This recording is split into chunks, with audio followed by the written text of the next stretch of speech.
You bought some prized properties at the bottom of the New York market in the 1970s. Inner cities have been pure gold since that time. Why? Because replacement costs have just gone up so much? Well, no, not really. I had a great faith in New York. Primarily, our purchases have been in New York, and about 5 years ago, New York was not considered very hot, and cities in general weren't considered too hot. And we purchased the old Commodore Hotel, and we've reconverted that now into about $110 million Grand Hyatt Hotel, which is opening up next week in New York City. And we've made some other purchases that have been fine. Is that your general advice to people who are interested in real estate investment, though? Look to the inner cities, look to old buildings and doing something with them?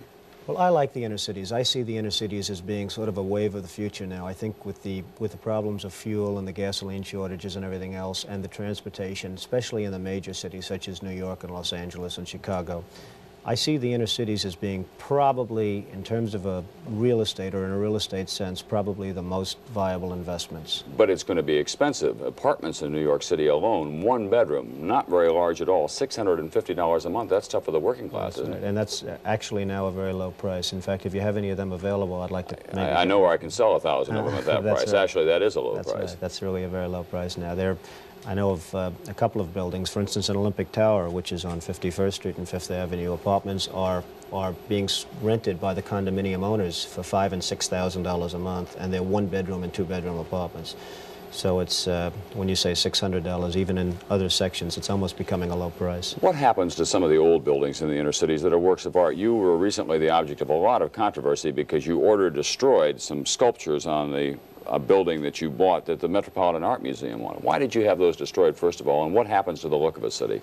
Well, what we had is we purchased a site with an old department store on it, the old Bonwit Teller store on 5th Avenue and 57th Street next to Tiffany, and we had to really take the building down. And there were many people that didn't want us to take it down. They wanted to try and preserve the building. But the building really was not worth, as an art building or an Art Deco building, it really was not worth very much. And we did take it down, and there was somewhat of an outcry, but I think that's generally subsided now, and I think people like what we're doing and like the building that we're putting in its place. But couldn't you have saved just those sculptures that you had broken? Well, it would have been very, very dangerous to have saved them. They weighed 2 tons, they were 15 feet high, they were about 2.5 feet thick, and if they would have fallen, they could have fallen the opposite way. If they fall into the building, you don't worry. If they fall out toward 5th Avenue, people could have been very badly hurt and killed, and to me, it was not worth it. And they've really proven not to be very valuable art structures right now, and we've had appraisals done. In fact, even after the fact, we've had appraisals done, and they've turned out not to be very valuable. Mr. Trump, what's left in your life? You're 33 years old. You're worth all this money. You say you didn't say that you want to be worth $1 billion. No, I really don't. I just want to keep busy and keep active and be interested in what I do, and